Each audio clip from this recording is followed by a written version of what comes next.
ते किसे शैत दी मक्खी नू पुछया है खूब नाल शाखां छत्ता जोड़ दी तू समझदार अतार नहीं लोड़ सकिया ओ जिवें फुल विचों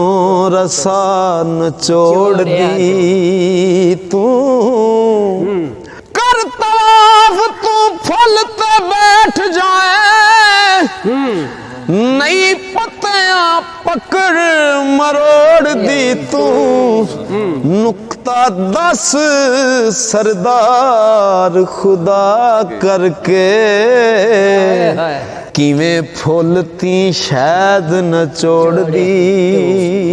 तू। उन्होंने कहा किस तरह शहद कढ़नी है तो मक्खी कहती है ओ मक्खी शहद दी आखे दसा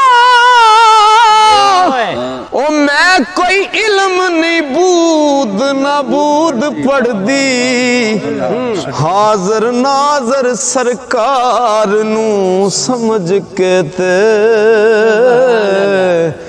ओ सत्तां मंज़िलां विचों मकसूद पढ़ दी हसद बुगल निकाल के दिला जाना पाक इस महाविच वजूद पढ़ दी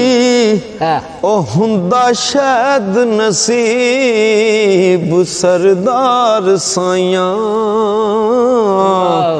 कमली वाले ते जदों दरूद पढ़ दी।